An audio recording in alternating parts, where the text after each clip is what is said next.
Hello and welcome to my channel. Welcome back if you are returning, and a big thank you to all the new subscribers and everybody supporting and sharing my work. It's absolutely amazing. Thank you so much, and I'm just happy to be able to share this knowledge with you all and hopefully spark some interest in yourself so you can go out there and discover things for yourself to share, so we can all find out the truth together. So thank you. And I'm gonna jump straight in with something that's came into my attention. Well, I wouldn't say it's come into my attention because I have already known about this, but I didn't know. Well, I'd heard about it, but I didn't know that it was like this. So basically, it's called Myra, and it's an ancient city that they discovered only in 2009, and it's really ancient. And what's interested me is there is a carving on one of the walls of a giant and like a normal sized man. So you can clearly see that they're showing that this giant was obviously substantially bigger than the man. And there's some like doorway, some archway, some entrances next to normal size entrances where you think, well, no animal's that big, like, really, and they wouldn't go into that such detail and grandeur for an animal walkway. So I do think that those are giant entrances as well. Even the bricks, some of the bricks there, like they're like megalithic. So there's no way that a normal sized person will be dealing with that kind of material. And just why go into the effort to build two doorways? It's just really strange. And seeing that, I don't know if it is. Yeah, it's like a statue, but it's like on the wall. I will attach a picture, obviously, and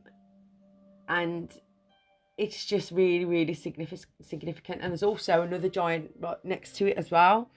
So, and it looks like he's giving him something, or he's taking something, or holding his hand, or something like that. So it's not showing like he was in fear or anything like that. So, and it's just really incredible. And as I said, this only got found in 2009. So God knows what else they're going to find when they keep excavating it, because apparently only so much has been excavated. But it was a Greco-Roman town. It was the Byzantine, Greek, then Ottoman. So it was an Ottoman town in Lycia, which became the small Turkish town of Kale, renamed Demre in 2005, and in the present day Antalya province of Turkey. In 1923, its Greek inhabitants had been required to leave by the population exchange between Greece and Turkey, at which time its church was finally abandoned. Now, I know about this, but only because I watched a programme years ago now, and it was only trivial as well. And someone's mom they had to flee from there, and there was a nun and stuff like. I can't even remember what program it was now, but I knew about that then. I was like, wow, I didn't even know this happened. So what I watched was obviously explaining this. So this could have even been the same place. So I don't know. I need to have another think about that. But I know that definitely happened. So basically, all the Greek inhabitants had to leave because there was a population exchange between Greece and Turkey. So basically, Turkey took over. That's what that basically means. And the church was finally abandoned. So that was it. There was no more church. I think that's when Islam, that part of Turkey, went forth. I'm not too sure. Obviously, don't quote me on that. But it was founded on the River Moiros, and it's in the fertile alluvial plain between Alasia or Alaka in Darg, the Masikaitos range of the Aegean Sea. Okay. And although some scholars equate Myra with the town of Mira in Arzawa, there is no proof for the connection. There is no substantiated written reference to Myra before it was listed as a member of the Lycian League 168 BC to 43 AD, and that's according to Strabo. It was one of the largest towns of the Alliance, Okay, so it was flourishing at one point, and you can understand, like you can see from the picture that I'm going to attach now, it's surrounded by water, you know, and there's loads of megalithic stuff there. They just need to excavate more, because they've uncovered a theatre, and like apparently they're saying that they're stone tombs, but I don't think that. I think that's what that's just like a normal place, like, you know, a town centre or something like that, where or not a town centre, but, you know, a number of dwellings or whatever, or a theatre with, you know, places to stay there. You know, we just because we have that now, don't mean to say that we're the only ones that thought of stuff like this. The ancient Greek citizens worshipped Artemis Eleutheria, who was the protective goddess of the town, yet 100% is female. Zeus, Athena, and Tyche were venerated as well. Pliny the Elder writes that in Myra there was a spring of Apollo called Curium, and when summoned 3 times by the pipe, the fishes came to give auricular responses. Okay, so again, water. So I wouldn't be surprised if the water was healing there either. If it's magical, it's clearly magical. But we all know water's got memory, so that's to do with the resonance, and obviously the there's probably doing solfeggio scale on the pipe. So there we go. Probably. I mean, I don't know. In the Roman period, Myra formed a part of the Koine Greek-speaking world that rapidly embraced Christianity. So there you go.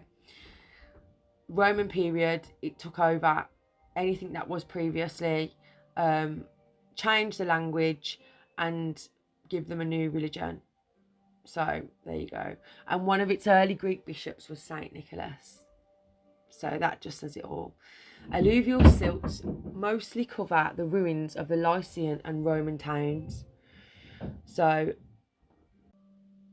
that's like loose clay and gravel, isn't it? That's obviously stuck there from something coming out, like running water. You know, so that means that it could have been in like, either there was water for a long period of time, or it was in like a flood and there was water around it for a long period of time. So that's interesting. That's really interesting, because I'm sure when that was made, it wasn't like that. It would have been polished and finished, you know, like, you know, we're looking at it now like because it's ancient, but at the time it wouldn't have looked like that. That's now because of time. So I think that's very, very interesting, that is. But again, it's just, I mean, it's magical. Look at it. And it says the Acropolis of the Demri Plateau, the Roman Theatre, and the Roman Baths have been partly excavated. So that clearly shows that it was using the water there, because they don't put Roman baths everywhere, only where they've got good water, obviously. The semicircular theatre was destroyed in an earthquake in 141, but rebuilt afterwards. Okay. There are 2 necropolis of the Lycian rock cut-out tombs in the form of temple fronts carved into the vertical faces of cliffs at Myra. The river necropolis and the ocean necropolis. The ocean necropolis is just northwest of the theatre. The best known tomb in the river necropolis, 1.5 kilometres up the Demre Ke from the theatre, is the Lion's Tomb, also called the Painted Tomb. When the traveller Charles Fellows saw the tombs in 1840, he found them still colourfully painted red, yellow and blue. Andriaic was the harbour of Myra in ancient times, but silted up later on. The main structure there surviving to the present day is a granary built during the reign of the Roman Emperor Hadrian, 117 to 138 AD. Beside the granary is a large heap of murex shells, evidence that Andriaic had an ongoing operation to produce purple dye. So again, everywhere where you find these ancient cities and towns, there was always doing something to get this purple. You know, I've noticed that, especially where giants are as well. Excavations have been carried out at Andriaic since 2009. The granary was turned into the Museum of Lycian Civilizations. The granary has 7 rooms, measures 56 metres long and 32 metres wide. artifacts found during the excavations in the Lycian League were placed in the museum. The structures in the harbour market, as well as the Agora synagogue and a 6 metre deep, 24 metre long and 12 metre wide system were restored. A 16 metre long Roman era boat, a crane and a cargo car were placed in front of the museum. I wonder what other kind of technology they found there then. And also, there's these like 3 stone faces, and they don't look human. Like I reckon they're like deities or deities. I don't know how you say that word. Because as well, there's a Medusa head there, you know, so it shows that they was worshipping something, you know. And archaeologists first detected the ancient city, as I said, in 2009, and they used ground penetrating radar that revealed anomalies which shape and size suggested walls and buildings. Over the next 2 years, they excavated a small, stunning 13th century shaped chapel sealed in an uncanny state of preservation. Carved out of one wall is a cross that, when sunlit, beams in its shape onto the altar. Now look at this cross, it's carved upside down, but when it beams through, it's the right side. It's so intelligent. It's just, I can't believe, like, why did they stop building things like this? Like, this is amazing. It's beautiful. And I bet the energy there is so nice as well. Like, I couldn't already tell. I really want to go there. And they also found dozens of 2,200-year-old terracotta sculptures with inscriptions. See, and that date keeps coming as well, 2,200, 2,200. Like that's becoming quite a common date now. That is, there's quite a few things that are coming out with that similar date, where they're finding things from. Just recently, I seen some as well the other day, and it was like 2,200 years old, and something before as well. So that's interesting. And they, the figurines were partly preserved paint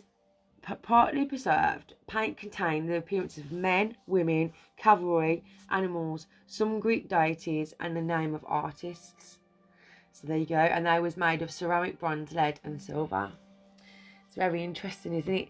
But you don't hear anything of this, and it's not even like it's a tourist place either. It's really like barren. There's nobody there. When, like, I've seen a few videos, and I mean that could just be the ones that I've seen, but there's no one around. So I like that though, because just keep these places sacred and special, keep the energy there clean and pure, you know, and really remember our ancient ancestors. But it's just beautiful, and I would love to go there and see this and feel this for myself. But I just wanted to share that and show that picture with the giant, because it's important, you know, because there's so many people that doubt the fact that giants exist, or, well, I should say existed.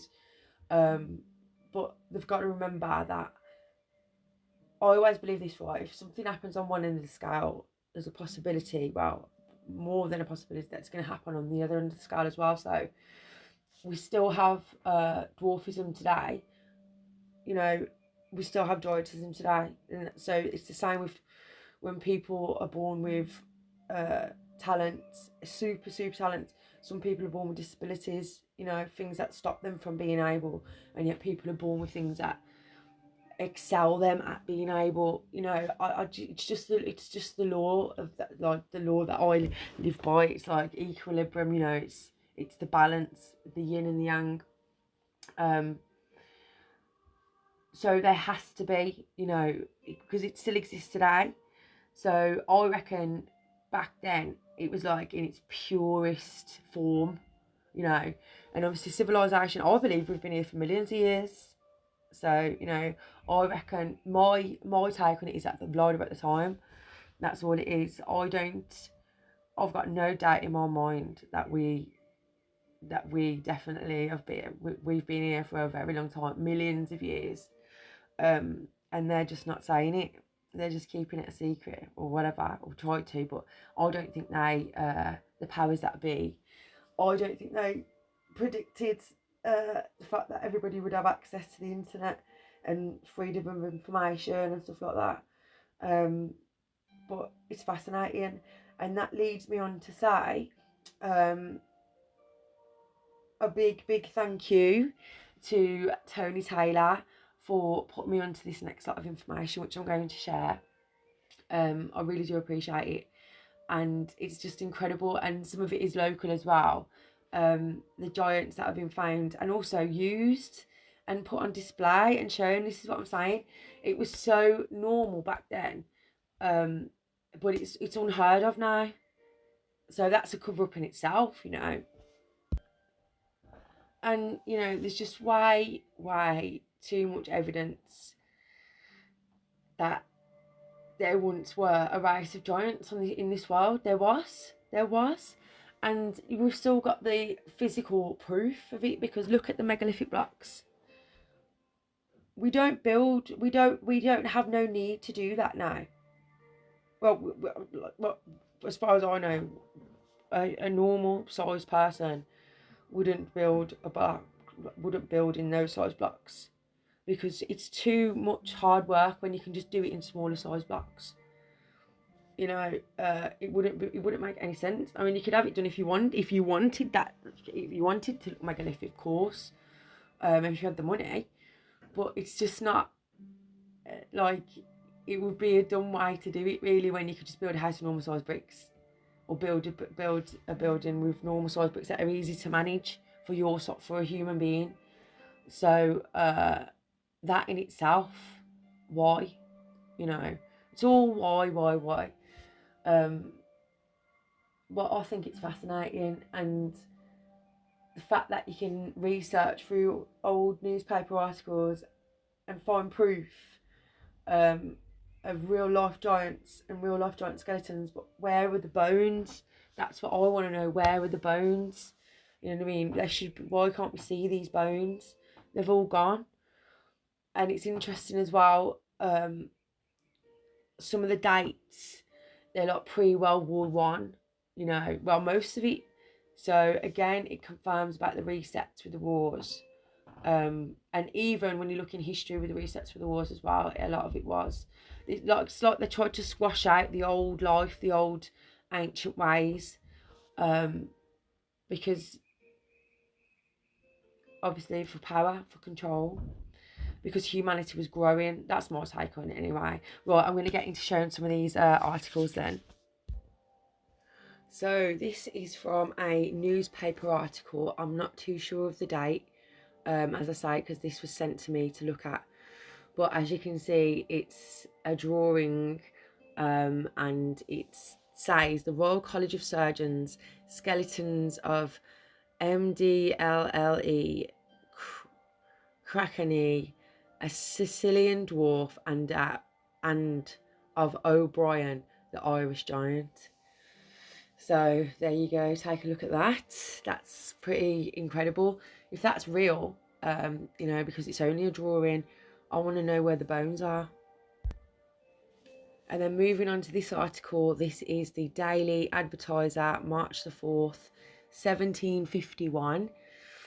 And it says, the modern living colossus or wonderful giant is to be seen at Mr. Squire's peruke maker, facing the Mews Walk within 2 doors of the Panopticon, Charing Cross, from 10 in the morning till 8 at night at 1s each person. I think that's a shilling.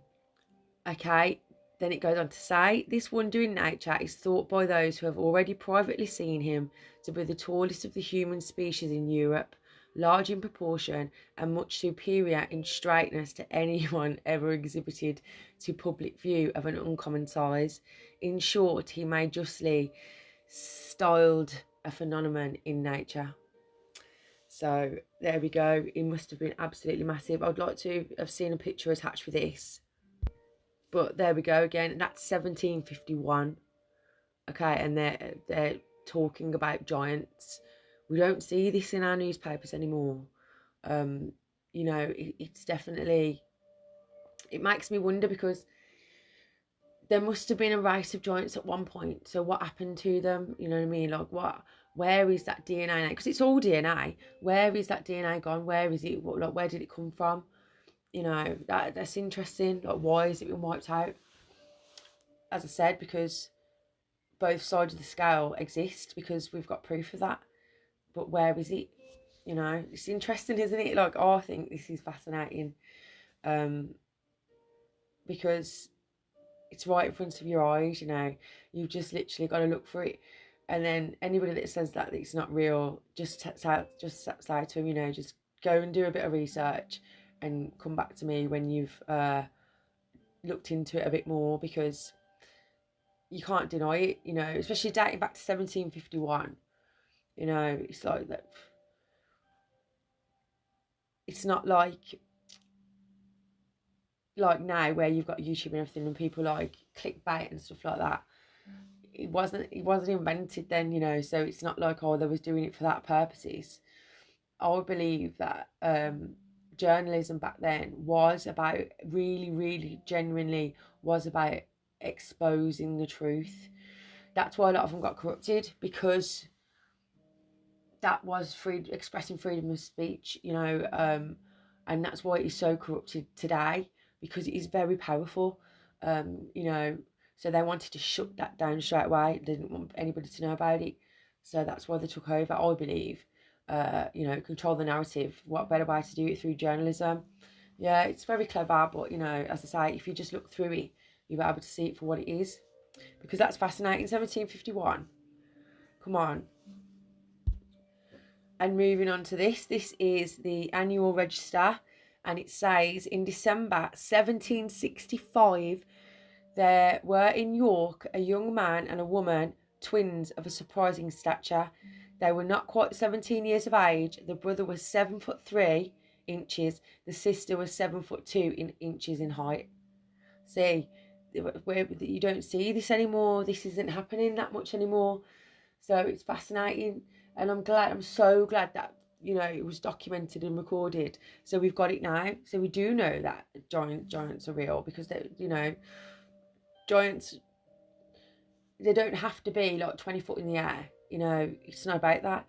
It's still a giant if you're 7 foot, because everything about you is going to be giant. You know, so it is.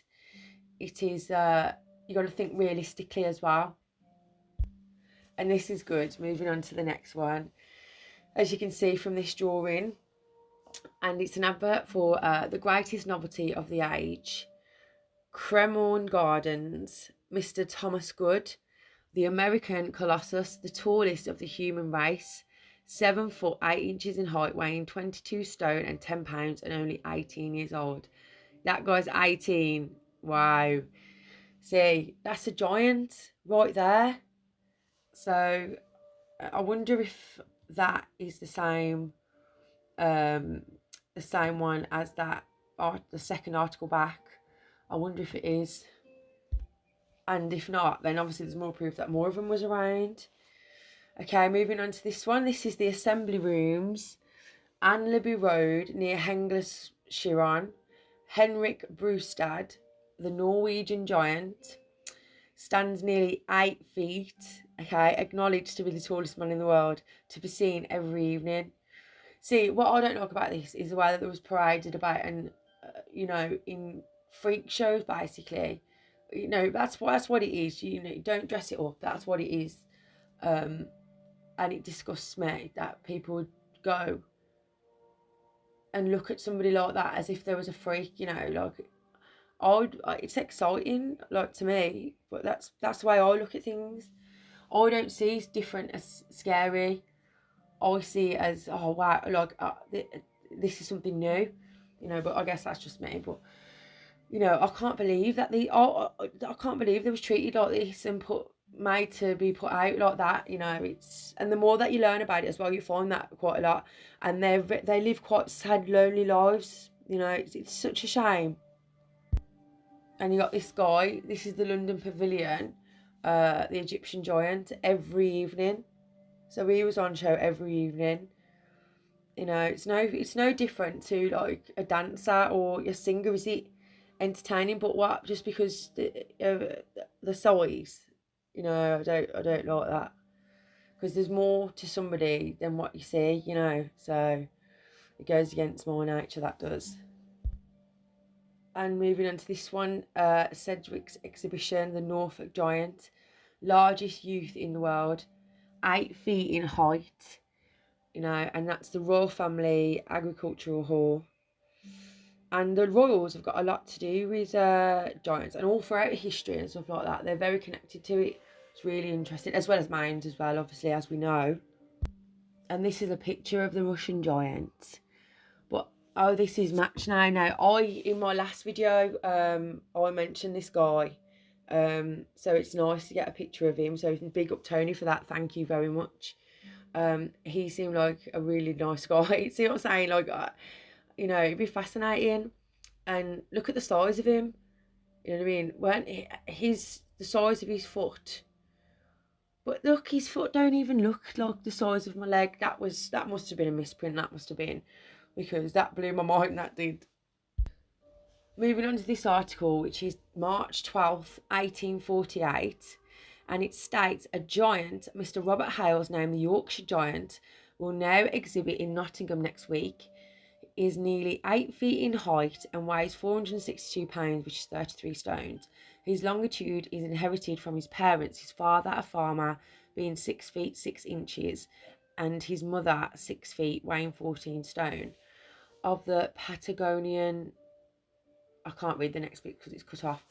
The progeny were all remarkable for their stature.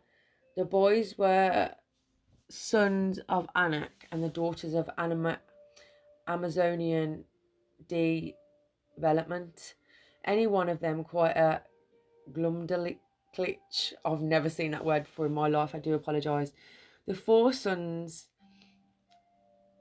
something ranged 6 feet 5 inches in height. The daughter 6 feet 3.5 inches.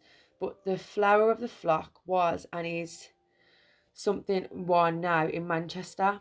His sister, aged 20, attained 7 feet 2 inches and weighed 16 stone. Wow. But she died in 1842.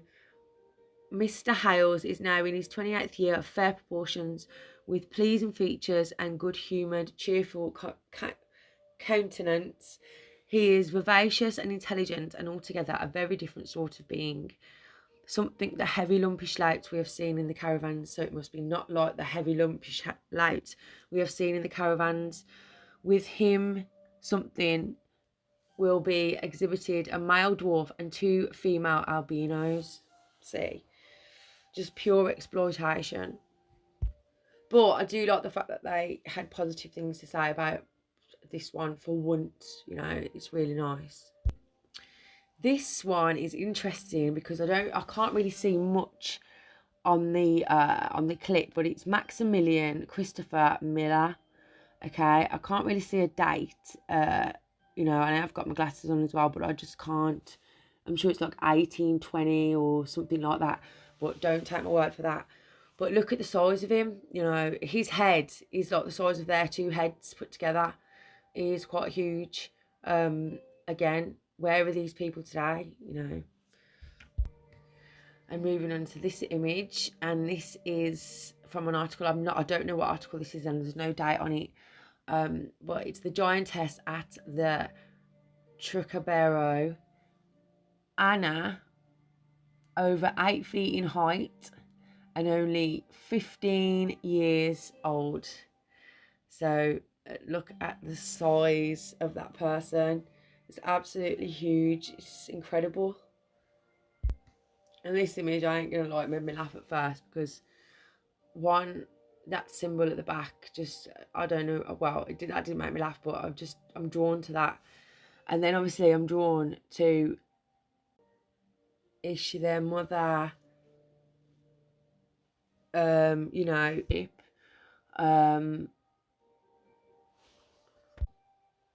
or is that like some kind of show set up? And if it is, it's a shame, you know, because look, them children, I think they're children anyway. I mean, I don't know, I don't know what that picture says. But, you know, it's interesting, ain't it? I imagine what kind of life they lived and stuff like that. Like, the babies at the front, like, I wonder if they are babies or just dwarfs. But look, if you look down to the right-hand side of the photo, the little boy's legs disappears. There's like a blur in the image. It's quite interesting. It's beautiful. I just wonder what kind of lives these people lived. Moving on to the next image. This is Katja, the Dutch giantess, and she's 21 years old. She's absolutely beautiful. I mean, you want to know what Amazonian warriors are, then these are the women that you need to be looking to. You know, the warriors. So obviously the giants. I do believe there was like a war. You know, I've read Tolkien. I know about all this. I'm very read up on all this. And as much as I didn't want to believe it when I was a kid, it's like now I'm finding out that, you know what, there is truth in this. So it just blows my mind. I mean, look at her; she's absolutely incredible. And again, I wonder what kind of life she lived as well. I might like do a deep dive into all this, into these characters, and just to see, like, you know, what was their childhood like, and what did they do and stuff, their families. You know, it'd be very interesting. Moving on to the next article, it states in 1580, a Dutch dwarf exhibited himself in London. He was 3 feet high, had never a good foot nor no knee at all, and yet could dance. He had no arm, but a stump to the elbow, or little more on the right side, on the which, singing, he would dance a cap, and afterwards toss it 3 or 4 times, and every time receive the same on his stump. He would shoot an arrow near the mark, flourish with a rapier, throw a bowl, beat with a hammer, hew with an axe, sound a trumpet, and drink every day 10 quarts of the best beer, if he could get it. He was accompanied by a Dutch giant. This is the earliest mention of an exhibition in England that I have met with. Wow. And it started always with Mark, something earlier. So there you go, 1580, a Dutch dwarf. Why is it always a dwarf with a giant? Is that because there was like outcast from society? You know, that's all. You always seem to find that's the case. And as I've just said that, moving on to the next one, Henry Cott, the French giant, and Prince Calibri, the midget. See, it's like, well, I suppose I would do the same thing. You know, you stick with what you know, don't you? And if that's the kind of circle that you run with, because that's what you know, or that's who you put with, then that's what you're going to be. You know, but it would be nice to see. You're not going to see that though when you look into the past, because that's how it was. And it's just, as I say, I always go back to it because it's horrible. Like, I can't imagine that. It's wrong, and I'm so glad that we don't do those kind of things now. Moving on to the next one, Piccadilly Hall. This is Chang, the great Chinese giant. Now, I mentioned Chang before, and I'm sure there might be a picture along with this as well. Yeah. So there he is. As I say, I'm going to attach the picture. Huge, absolutely huge. And there was loads of exhibitions with his name on it. So he travelled the world, he did. Moving on to the next one. This is the Irish giant. So again, this is a drawing. I think it says something 12. I'm not too sure, so I can't really make it out, but you can see by the size that is a giant. Okay. Moving on to the next one, Giganti Moschini. I'm presuming that's Italian. Antonio Cazuzzi, the giant. So again, another giant. See, they're all over the world. It's not even like, oh, it's just England and America. It's all over the world. It's Russia, it's China, it's Turkey. You know, it's everywhere. You got French, the lot. It's the whole lot. Irish, everywhere, absolutely everywhere. Moving on to the next one, you've got the tallest man in the world, Herr Meyer.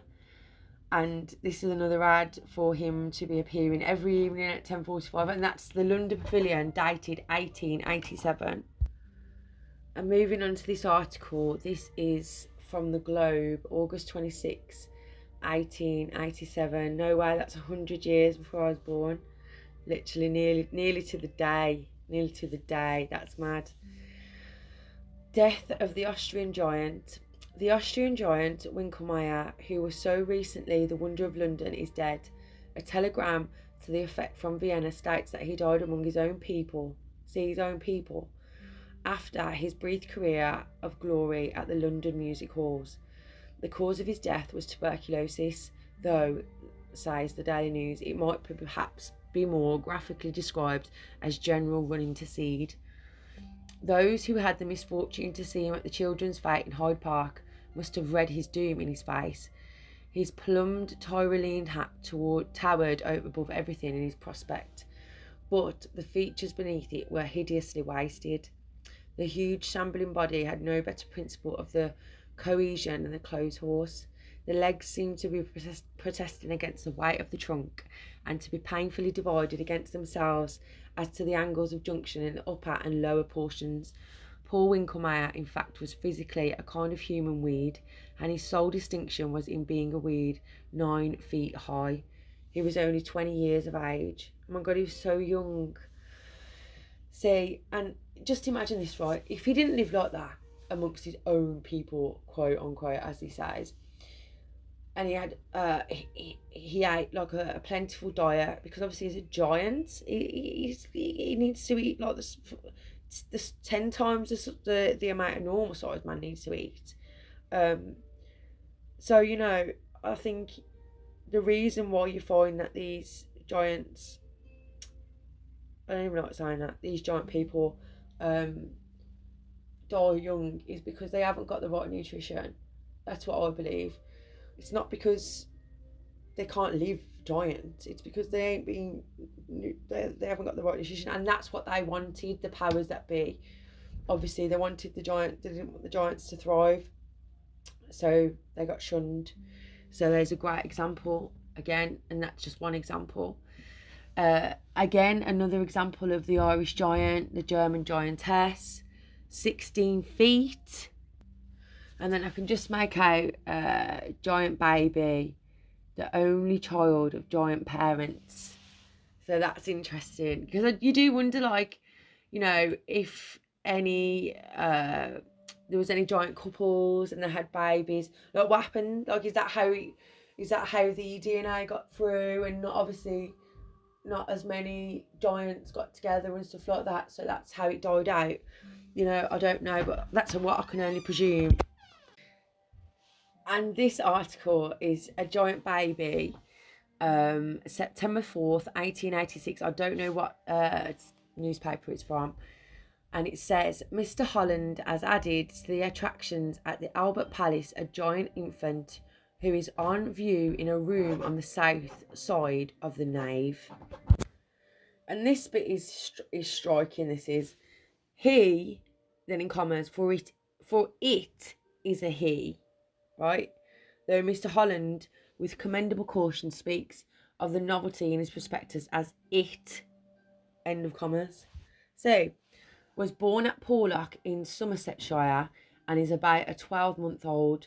He weighs upwards of 58 pounds, is 3 foot in height and measures 30 inches round the chest, 11.5 inches round the arms, 20 inches round the thighs and 11.5 inches round the calf. He is exhibited without much pomp and circumstance by his proud mother, who must be intensely gratified by the encomiums lavished on her offspring by the numerous visitors who called to see the child last Monday afternoon. The young gentleman lies on his back, breathing a little heavily, but otherwise comforting himself in the usual baby fashion, just in the old sweet way, as Miss Harriet Vernon remarks nightly on the open-air stage. His body and head are well proportioned, and the former is covered with rolls of firm flesh creased at the joints. The child, considering his age, is really monstrous and quite worth a visit, especially from parents. It struck us on an occasion of our visit that the giant infant was not made quite enough of, we mean in the way of stage management. There might be a trifle more effect in his surroundings, and a small or average baby of the same age might be shown by his side as a standard to judge by. And it will not be like Mr. William Holland if he does not make arrangements with one of the numerous manufacturers of infants' foods to attribute the size of the giant baby to their use. Fed on Jones' farinaceous food would be an excellent advertisement, and no one knows the value of advertisement better than Mr. Holland, who we hope will not think we are trying to teach him the business he so thoroughly understands. So they're trying to use this baby to advertise baby food because the baby's big. Is that what they're saying? That is just disgusting, really. But I've got no words for it. But listen, I'm not gonna lie. When I was born, I was giant. I had rolls upon rolls. I was quite fat when I was young. Like, I had so much puppy fat when I was a baby. Like, there's pictures of me. My joints looked like they were screwed on. I'm like, if you're joking, the rolls, like, I was a big baby. So it makes me laugh to think of it like that, because was I classed as like a giant baby? But I had rolls upon rolls when I was a baby. I might, if I can find a picture, I might attach a photo so you can see.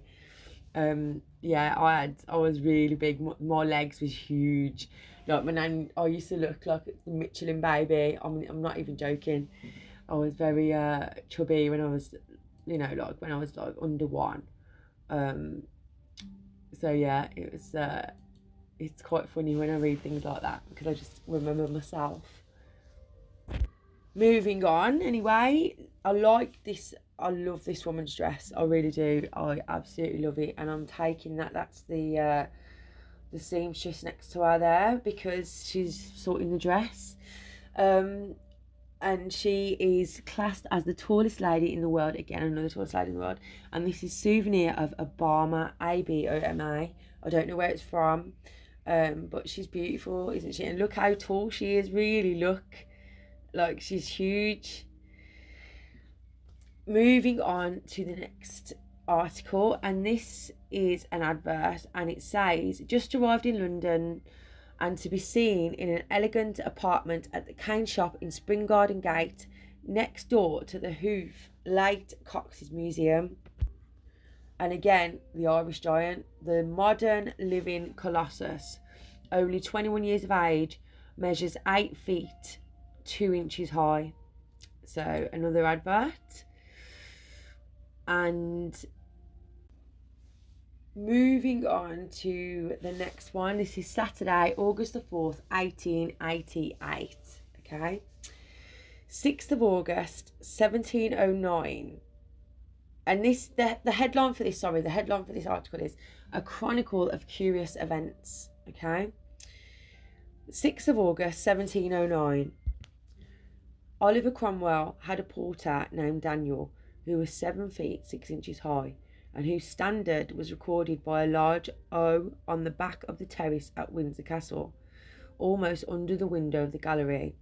This man went mad and prophesied as an enthusiast, his brain being turned by his study of the books of speculative divinity. He frequently preached and was said to have foretold several remarkable events, particularly the fire of London. He was confined many years in Bedlam, where he was allowed after some time the use of his mystical library, as there was not least the probability of his cure. One of his most important books was a large Bible given to him by Nell Gwyn. He is said to have seen the original, from which came from Caius Gabriel, the father of Colley Cibber, copied one of the lunatic figures on Bedlam Gate. The Tatler for the above date says, the renowned portrait of Oliver had no more volumes around his cell in his college of Bedlam than Orlando in his present apartment. Wow. And you know what? I think I've heard about this before, that Oliver Cromwell had a giant in his company. But yeah, and they classed him as going mad. Why? Because he was connected to his divine power. You see? That's why you got to be careful with this stuff. But that's really interesting, isn't it? So that's all the articles that I'm going to show in this video. And I want to send, I know I've said it before, but I want to say it again, a massive shout out to Tony Taylor, who's been a really big help to me in my journey with my channel, and giving me support and stuff like that. And obviously in the Telegram, Paul Cook's Telegram, big up everybody in there. And obviously Paul Cook himself. Obviously I've got lots of love for you, Paul.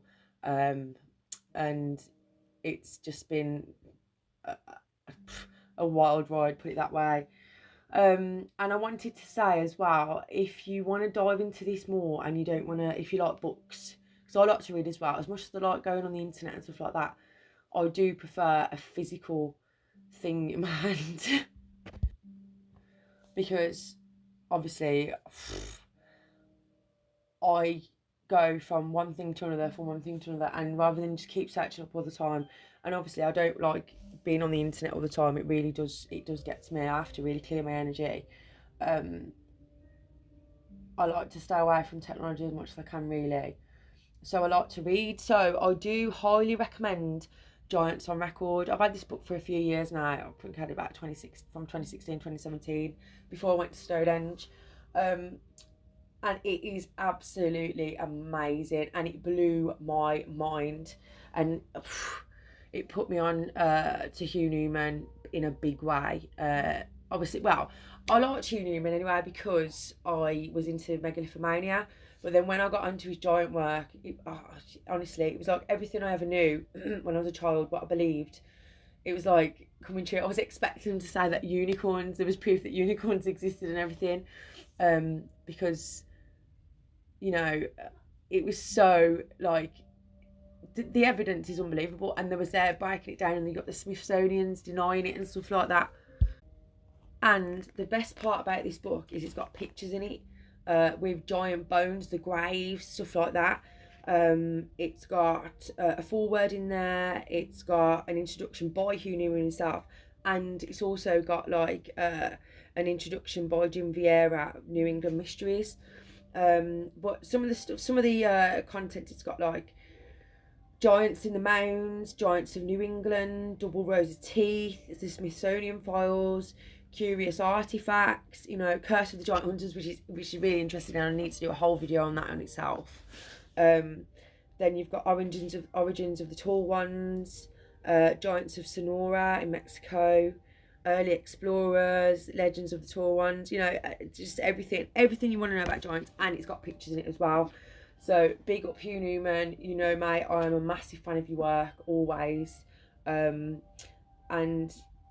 thank God for people like him, for people like us, for people like me, for people like Paul, for people like Tony, you know, because we are the ones that's going to get it out there. And as I said, it is there because the powers that be, you know, as I always say that, because we do live in a controlled world. We are controlled, no matter what anybody thinks it is controlled.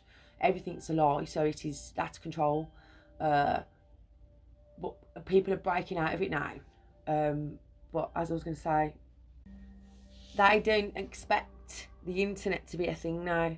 Back then, when they decided to reset this and put their narrative in place, I guarantee they didn't know that the internet would be a thing, and people could look at old articles, you know what I mean? And even before the internet, people knew about this because people was boots on the ground, going to libraries, looking at newspaper articles, going to sites. I just think these things got uncovered. And obviously technology advanced archaeology. So as much as technology is bad, you know, for social interaction, I believe it is, but for archaeology and technology and stuff like that, like for building and stuff like that, we need technology. We need it to advance us. I mean, we can do things basic without technology, but it's just to make life easier, isn't it? So, you know, we could do all this without it, but it just, everybody can do it now. Everybody's got access to it if you can't get around, stuff like that. So that's what I'm saying, you know, it's when you got the power of books, because everybody's not only researching, they're putting it in books, like Paul as well. Big up Paul. Paul's got his book coming along and stuff. So yeah, it's very important to document these things, because what if there's a reset and everything gets reset? You know what? I know this is going really off topic now, but I panic about that. Not about like life being reset, about music, about music, because there was a point when my CD collection was by far like impressive.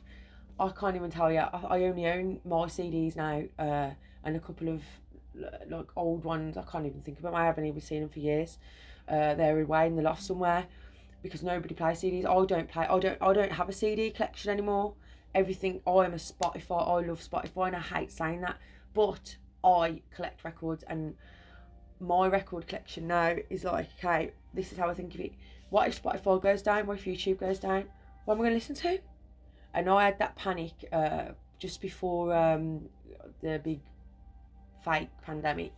And then that really propelled me, and I started collecting vinyl now. So every time I go into a charity shop or whatever else, I look for vinyl. I get vinyl. I try and collect it up as much as I can, because listen, what are we gonna do when technology shuts down? We need to think about this. Don't just think about, obviously think about living and stuff, like surviving, but what about music? If you don't own it, I mean, I've got a guitar and stuff like that. I've got musical instruments that don't need power. But what about people that don't play and ain't got instruments? Get yourself a record player. You know what I mean? Definitely 100% get a record player. And you don't even need electricity to hear the song playing on the record player. You can literally spin it round and you can hear the song. Obviously it's not loud, but you can. There is ways. So yeah, I always worry about that, about what's going to happen to music. If you haven't got a CD collection anymore, like I don't, it's replaced now by books and instruments. You know, start collecting records, definitely. But anyway, like I said, that was off topic. That's just me personally. So yeah, books is the way to go, and records. I cannot stress it enough. So yeah, there was my Giants on record plug. I'm sure I've mentioned it before on this channel, as well as the Druids Primer book. That is like my Bible, and that's by Luke Eastwood. And if you're into anything Druidic, I highly recommend that. And obviously that's all mentioned giants and everything in there. And they are the main builders. They are the main builders. I mean, and look at the skeletons that was found at Stonehenge. I know Stonehenge has been rebuilt so many times, but that's beside the point. The point is the fact that those stones were there and the skeletons got uncovered there. So, you know, you can say what you want about how it's building, but the fact is that it's still there, isn't it? And it is what it is. So I like to stick with the facts, and the facts is that the giant skeletons, lung-skulled skeletons actually, was found in one of the lung barrows there. So it's fascinating to me. It is. That I can't believe it's not mainstream, and I can't believe that not everybody's not trying to uncover this. You know, it's amazing. And as I said, I want to see where are the bones. I want to know where the bones are. What's happened to these people's bones? Because there's loads of reports as well about like giant graves. As I said, in this Giants on Record, they mention it, the curse of the giant hunters, because they're going in and they're disturbing sacred ground. You know, and the native people know this. They know this. And strange things happen to people. Obviously, the early ones that uncovered it all. And there's loads of documented evidence as well. So I might do a video on that actually, another video, and go really deep into it, because it is really like, it can't be circumstance. It's too much. So yeah, what did you think of that then? Let me know in the comments. Can you believe it? And what do you think about the bones? Do you think I'm right about that? Like, where somebody's obviously destroyed these bones. Why would you destroy these bones when obviously they're giant? You know, you could learn so much, but it's a disgrace. It really is a disgrace. It's the same as the giant animals. I think that they destroyed them as well, and they're trying to say that they was millions and millions and millions of years ago. But they weren't. There was more closer to, like, I'd say about 9,000 years ago, something like that. And they're trying to say it was millions and millions because they wiped them out. We had 4 tusked elephants and massive, like, dinosaur-looking creatures, and he's telling me they didn't kill them to eat or whatever else.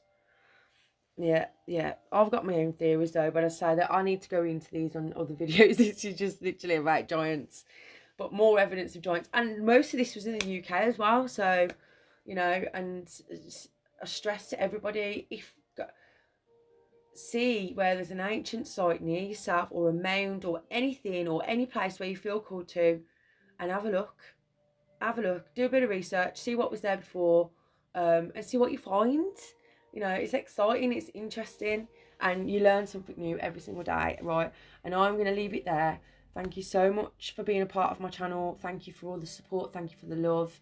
Please let me know what you think in the comments. Any suggestions, anything that you'd like me to dive into more. You know, if you've got any questions, if you'd like a personal reading with myself as well, all the details will be in the description box. Once again, thank you very much. Lots of love. Take care.